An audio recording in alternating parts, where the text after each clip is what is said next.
Las Vegas, la ville qui ne dort jamais, le bruit constant des machines à sous, les néons qui clignotent, la musique, l'argent qui circule 24 heures sur 24. Nous sommes le dimanche 10 septembre 2023, il est minuit.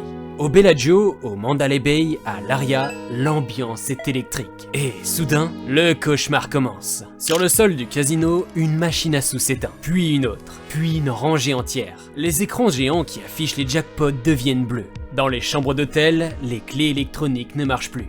Des milliers de touristes se retrouvent enfermés dehors ou pire, enfermés dedans. Les ascenseurs se bloquent, les terminaux de paiement s'éteignent. En quelques minutes, le géant MGM Resort, qui contrôle la moitié de Las Vegas, cesse de fonctionner. Ce n'est pas une panne de courant, les lumières sont allumées, mais le cerveau numérique de la ville est mort. C'est le début de 10 jours d'enfer. 10 jours où les employés ont dû utiliser des talkie-walkie et des blocs-notes papier pour gérer 40 000 chambres. Coût de l'opération, 100 millions de dollars.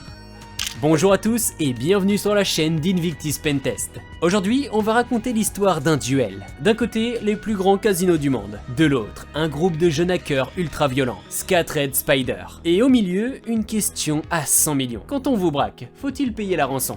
Partie 1, hello, it's IT Support. Comment fait-on tomber un empire comme MGM? Avec un super ordinateur quantique? Non.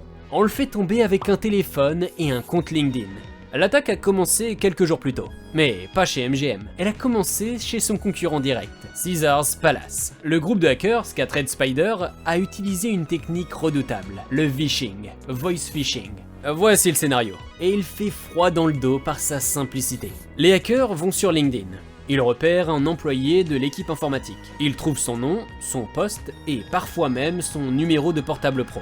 Ils appellent le helpdesk, le support technique de l'entreprise. Le hacker, qui est un anglophone natif, c'est très important, se fait passer pour l'employé. Salut, c'est Mike de la comptabilité. Écoute, j'ai paumé mon téléphone et je ne reçois plus mes codes de double authentification, MFA. Je suis bloqué pour bosser, c'est la galère. Tu peux me réinitialiser mon mot de passe et mon MFA sur mon nouveau numéro? Le support technique veut aider. Il vérifie vite fait, il entend une voix jeune, américaine, stressée. Il se dit, c'est un collègue. Il clique sur Reset. C'est fini. Le hacker vient de se faire ouvrir la porte principale par le gardien lui-même. Une fois qu'ils ont le compte d'un employé, ils se connectent à Okta. Okta, c'est le gestionnaire d'identité, le trousseau de clés qui ouvre tout. Les mails, les serveurs, le cloud. Mais attention, entrer ne suffit pas. Ce qui se passe dans l'heure qui suit est une démonstration de force. Une fois dans la place, Scattered Spider ne perd pas une seconde. Il scanne le réseau interne. Ils cherchent ce qu'on appelle la persistance. Ils créent des portes dérobées, ils volent des tokens de session supplémentaires. Leur objectif? L'escalade de privilèges. Ils ne veulent pas le compte de Mike de la comptabilité, ils veulent le compte SuperAdmin. Et le drame, c'est qu'ils naviguent dans le réseau de MGM comme s'ils étaient chez eux. Pourquoi? Parce que leur trafic semble légitime. Ils utilisent les outils d'administration de l'entreprise contre elle-même. C'est ce qu'on appelle une attaque living off the land, vivre sur la bête.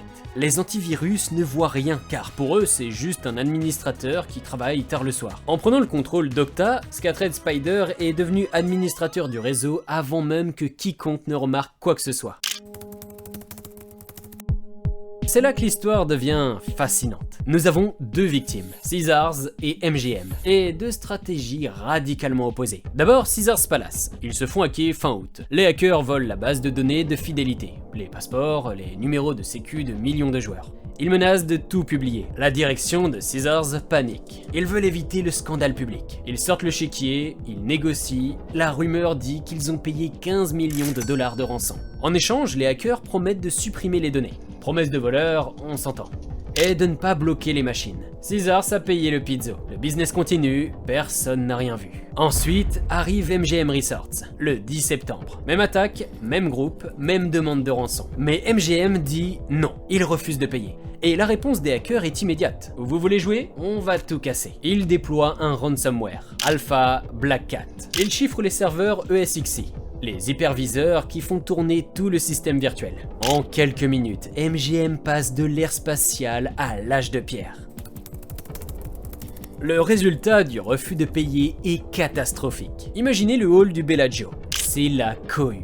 Les clients font la queue pendant 4, 5, 6 heures pour s'enregistrer. Pourquoi?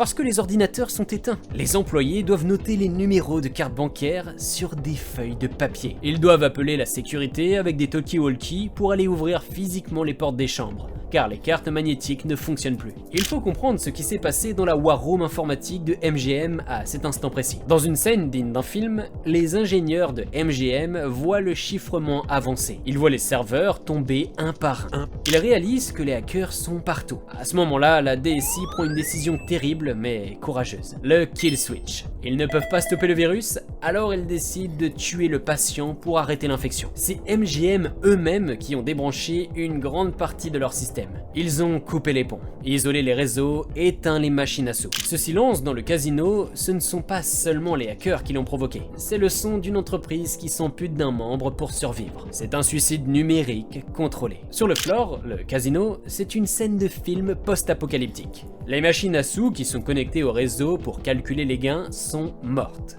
Les distributeurs de billets, ATM, sont vides ou éteints. Les restaurants ne peuvent plus prendre de commandes numériques ni accepter de carte bleue. C'est cash only. Dans une société où plus personne n'a de cash, MGM perd environ 8 millions de dollars par jour de chiffre d'affaires, sans coûter le coût de la reconstruction. Mais ils tiennent bon, ils ne paient pas. Pendant ce temps, les hackers se moquent d'eux. Ils contactent des journalistes, ils publient des screenshots de l'infrastructure de MGM sur le dark web. Ils disent « Regardez, ils ne savent pas ce qu'ils font. Ils ont débranché leur serveur pour nous stopper, mais ils ont tout cassé eux-mêmes. » Qui est capable de faire ça? Le groupe s'appelle Scattered Spider, l'araignée éparpillée, aussi connu sous le nom de Octapus. Contrairement aux groupes russes classiques comme Lockbit, qui sont des professionnels froids et calculateurs, Scattered Spider est une nouvelle race. Ce sont des jeunes, génération Z. Ils ont entre 17 et 22 ans. Ils vivent aux États-Unis et au Royaume-Uni. Leur force, ils parlent un anglais parfait, sans accent, avec l'argot des jeunes américains. C'est pour ça qu'ils réussissent leurs appels au helpdesk. Ils sonnent vrais.